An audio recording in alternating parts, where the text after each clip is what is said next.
Hey y'all, happy Mask Monday. Today I'm going to show you some masks that I made for my company Monster Resurrection Studios.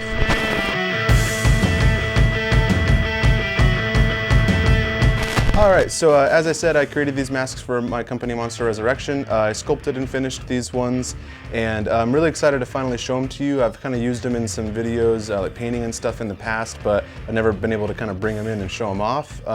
But these ones we're going to have in stock at nightmaretoys.com, so you can find them there. Let's take a look at Tiwa, which is one of our more popular ones. Alright, so this is Tiwa. She's the main character in the film The Fantastic Planet. One of my favorite movies, and it's a French animated film from the 70s. She's the poster child of the movie, and she's one of the main characters. And I always thought that it would make a cool kind of weird mask. And as far as the sculpture goes, it's really subtle. It was very far outside of my comfort zone. I usually make like lumpy, nasty monsters, and there's a lot of room for error there. But with this, she's very smooth, and the facial expression and everything, it's very subtle. Probably spent more time on this sculpture than any other sculpt I've ever done. And it was the first mask that I made that people started buying. Just make the things that you love, and if you like it and you put it out there, then other people will probably like it too. So thank you to everyone who's ever bought one of these masks. It really kind of helped me as an artist to kind of continue going. I am happy with how she turned out. I think that the paint job really kind of pulled it out. When I just sculpted it and then we molded it and then I casted it, I was just really worried that I was going to hate it. But once I painted it, I liked it enough to post, and then again after I posted it, people started buying it, and so it was really cool. And as far as the paint job goes, she's just like a really light blue all over the place, and then I go in with purple and I hit up the ears a bit with some purple, and then I kind of go all around the whole mask with just a little touches of purple just to break up that blue a bit, and then I do the red eyes, and then I go in with some black, and I do like kind of like raccoon eyes around the iconic stark shiny red eyes, and then just kind of contour it a little bit with the black. But this paint job is kind of deceptively simple. It can be really frustrating because if you're going in and you're touching up with some black and something weird happens and it like spurts, or you just mess up and you have to almost start over with the entire mask, or if you mess up the eyes at the very end, you have to almost start over at least like the top half of the mask with a new base and everything. So it can be actually pretty frustrating, but the more people buy them, the better I get at painting them. And so this one, I'm pretty happy with how she turned out, and I just kind of knocked out all the masks that I'm showing in the past couple days. And so anyways, that's Tiwa the Drag. I hope you enjoy this mask, and now we'll take a look at probably my favorite mask that I've made, the Haunted Hag. Alright, so this is the Haunted Hag mask.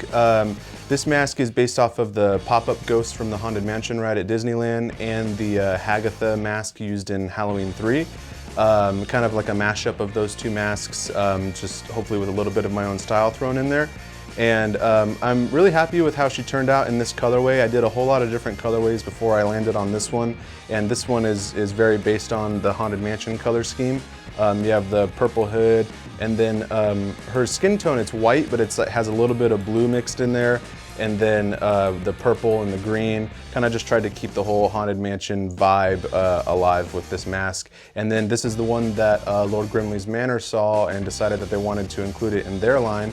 So I'm super excited to kind of announce or whatever that Lord Grimley's is going to be producing this for mass production.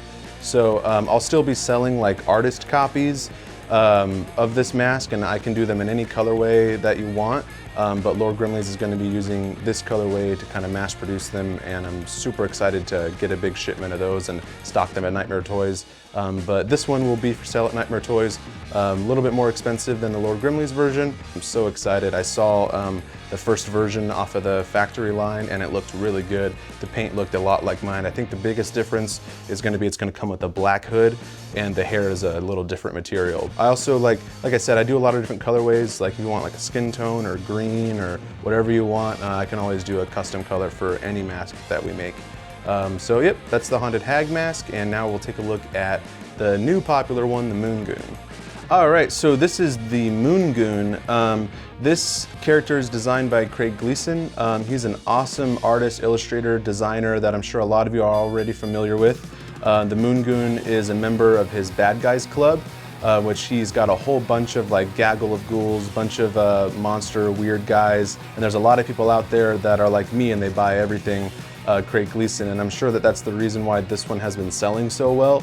I haven't been able to get one finished to like bring into Nightmare Toys yet because the molds have been so tied up with orders, and so finally I got caught up, and so I'm able to kind of have this one to put at nightmaretoys.com and show off today. And so this is like the standard kind of seafoam blue one. It's based off of pretty much how he's usually drawn and colored by Craig, and in other like weird like soap dishes and things that he's made featuring the Moon Goon. So this is kind of the standard one, and then but I can make them any color you want. And so this was kind of like a prototype that I did. I just finished it last night, and this is like a fluorescent blacklight pink paint.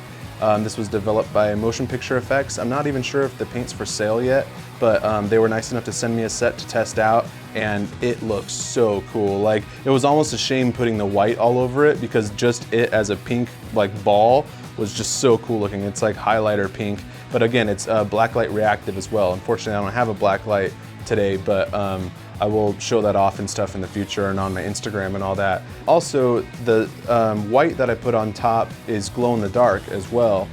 So I think that that'll be kind of cool if you have like, it's blacklight reactive, but then also once you turn all the lights off, then the white part will glow. So I think either way, it'll be kind of a reverse, but it'll pop enough like in the dark or in the black light. So again, this is kind of a prototype. I'm still working with stuff. This one's probably not gonna be for sale at Nightmare Toys yet, but the standard version is. And if you want it wearable though, you're gonna have to contact me either on Instagram, or you can always email me moth@nightmaretoys.com. And let me know that you want to order one, but you want it to be wearable, because with these masks, I haven't really done a wearable version of one yet. I am developing the way to do it. I'm working on it. I think most likely they're going to be big holes cut in the eyes, nose, and mouth, and then I'm going to put a turquoise like mesh behind it so that you can see through it, but you won't be able to see into it. It's really cool being able to collaborate with someone you admire so much. So thank you so much, Craig, for letting me do this. And one thing that he said was, I just think it's a cool mask and I want it to be out there in the world, and that really meant a lot to me. And I hope that fans of Craig Gleason are enjoying it, and it's really an honor to add it to your collection, because I know I'm one of those people that buys everything from Craig Gleason, and there's a lot of people out there. And so I hope that when you get it, you're not disappointed. I'm really happy with it, honestly. I think it came out pretty good. And I usually just kind of hate everything that I make, but this one, I think maybe mostly because I'm already going off of someone else's really cool design, I am pretty happy with it. So hope that you are too. Let me know, and that'll do it for my masks, at least for now. All right, so that's gonna do it for this week's Mask Monday. I hope you enjoyed my masks. Let me know in the comments what other masks you'd like to see me make, or other ones that I've made that you know about that I didn't show off. If you'd like to see them up close, let me know. These are in stock at nightmaretoys.com, so visit us there, like, share, subscribe, and we'll see you next week for another Mask Monday.